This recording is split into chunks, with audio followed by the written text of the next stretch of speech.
courtesy of Nigel Chischoli, I've got a Tekin RX4 right here. I've never had a Tekin RX4 and I haven't shown one, so he said, you know what, let's fix that.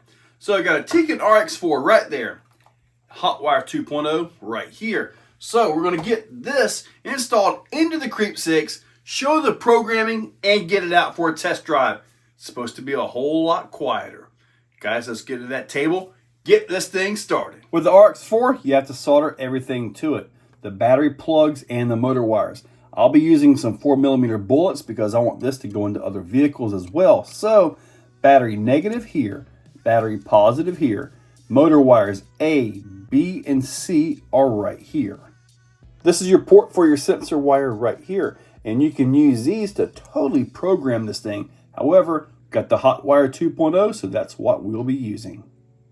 ESC is soldered up and I've got the fan put in place. So, actually not bad at all. Looking at the instructions here, there are actually quite a bit of really good instructions on here, guys. So yeah, pretty much anything you could possibly want or need, all the information's here. The calibration, the specs, it's good to 6S, which is absolutely awesome. Not that I'm gonna 6S Creep6, but it may go on something else and get 6S. So who knows? All your settings and all that. Now, you can totally, let me see if I can find it here. Right here, the LED codes and all that. You can actually see what's going on with it, what's wrong with it. Quick tunes, I mean, everything here. Really, this is actually pretty darn nice. Let's go back to the specifications. 240 amps per phase? Holy moly, that's a lot.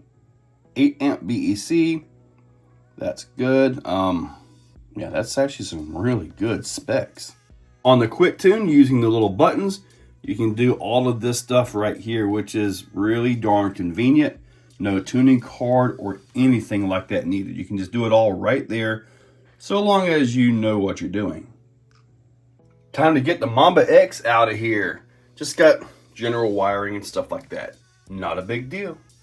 The Mamba X is a little bit skinnier and not quite as tall, but you know what? This is it. As far as the programming goes, this is where I'm at right here. Cell count 3, it was on 2S. Dual drive, throttle profile 1, brake minimum 3, throttle minimum 0, drag brake, brake strength, reverse speed, neutral width, all that. Had to set up quite a bit in here. I mean, you guys that are really familiar with this ESC, comment down below some of the settings. The minimum startup RPM seems to be a little bit high, and I had to get all the way into the timing just to get it down to 893 because it was like 54, something like that, and that was kind of jumpy. And I'm just testing on the table. I haven't actually had it outside yet, but that's the throttle profile or the curve that I'm going to be starting with, just to see how that works. Let's go ahead and test some climbing. Oh, all I can hear are the drivetrain noise now. That's a good thing. So we're going to check the climbing control. All right. Drag brake. Well, okay. Maybe I can turn that up somewhere. It's going through. Now the ramp was washed from all the rain, so maybe something changed there.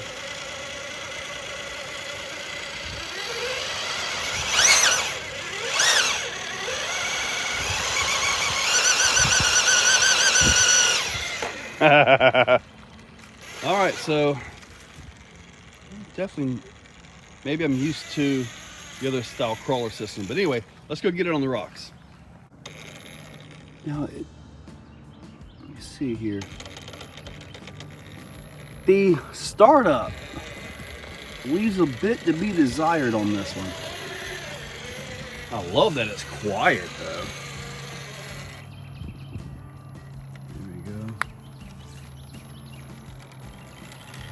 Just trying to ease into it, and the drag brake leaves a little bit to be desired.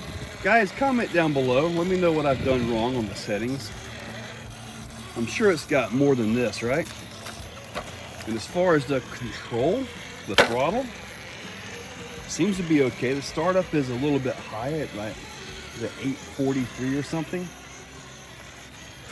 I really like that it's quiet. As it sits right now, my initial thoughts driving is that it's a really good trail ESC.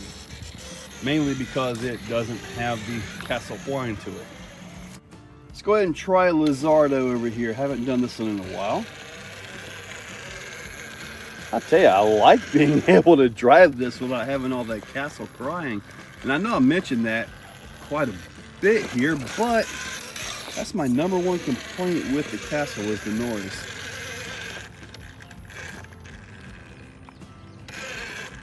I'm used to more drag brake though, that's for sure. I know back when we had the MMP, I would drive with the drag brake the way it would, the way the way the drag brake would actually work. I drove accordingly. So basically when I would let off the throttle, the drag brake would drift kind of like what you've got right here. So you would drive according with it. As in like use the drag brake to make your line or whatever.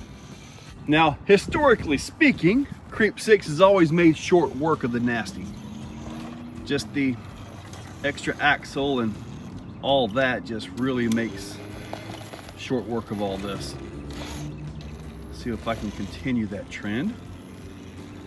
Get that lean up right there. Get that front end to come up over there. Get that thing to pull around like that. And now the crack of doom is usually pretty easy. It just floats that center axle right across. So it's, man, it is a beautiful day up here in North Florida. I mean, just gorgeous. But yeah, see how it just floats that axle right across and walks it? So that's usually a good thing. Now, when I do roll it, it's usually right here because I go too far. But doesn't look like we're going to have that issue here. Look at that. Let's see what we got going here. Okay. There has to be something I missed on the setup, because that drag brake leaves a lot to be desired here. What did I miss on that?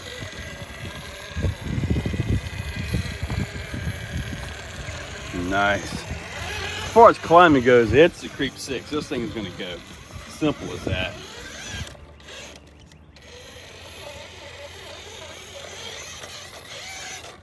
I went in and took the active drag brake off, and now my throttle startup seems to be a lot smoother.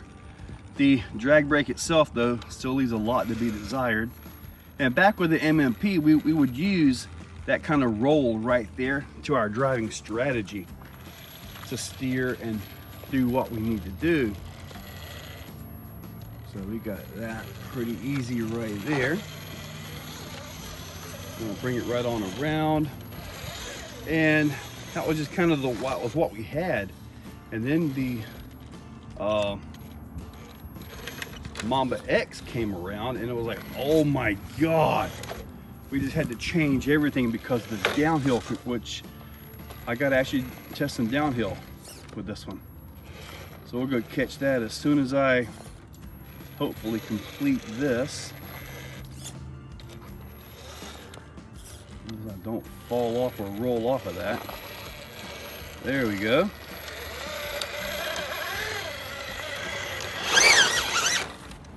All right, a little dig action.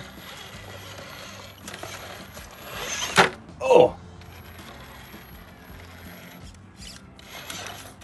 There we go. Let's go ahead and check some of that downhill control.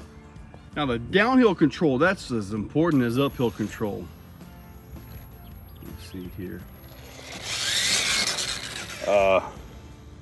Wow, so this drives a lot like an MMP. Meaning that if you're not on the drag brake, it just releases the entire drag brake and goes right on down. So yeah, this is driving a lot like an MMP. As long as I'm on that, but as soon as I blip this and take it out of, it just free rolls. Sorry there, Sam. I went back in and turned active drag brake on. Let's see. Okay. So with active drag brake on, you got way better downhill control, but you kind of lose on the throttle startup, at least for me. Well, I gotta tell you, the ESC's got some nice features to it. It's got a nice strong BEC, 6 volts, 7.4 volts. The quietness is a huge benefit. I really like that. The drag brake leaves a lot to be desired on either setting. Even with active drag brake, you know, it still doesn't hold like what I think it should or what I've had in the past.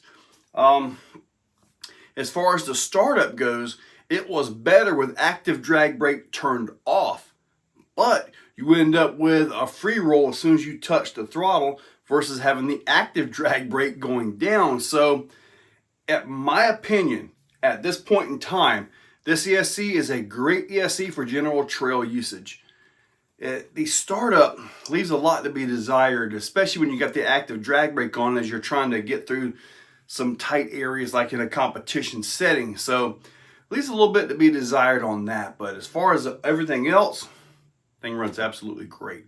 I love that there's no whine to it, you know, no that noise and all that. So huge benefit there. Absolutely awesome. Tuning, you guys that are more familiar with this ESC, comment and let me know what I did wrong or what I can adjust to get better performance out of this ESC. I'd much appreciate it. So guys, check that description, make those comments. It's I need them for this one right here for sure. Use those links. They are affiliate links: AMain, eBay, Amazon, and Horizon. And guys, thank you all for watching. If you're still watching, you are top shelf. You are the cream of the crop, the pick of the litter. You are phenomenal. Thank you for watching to the end of the video. It means a lot to me. Now, down below, there are links for the products you see.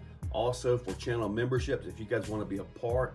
Channel members get early viewing on pretty much everything that I can. So guys, check that description. There's a lot of info down there. Thank you all for watching.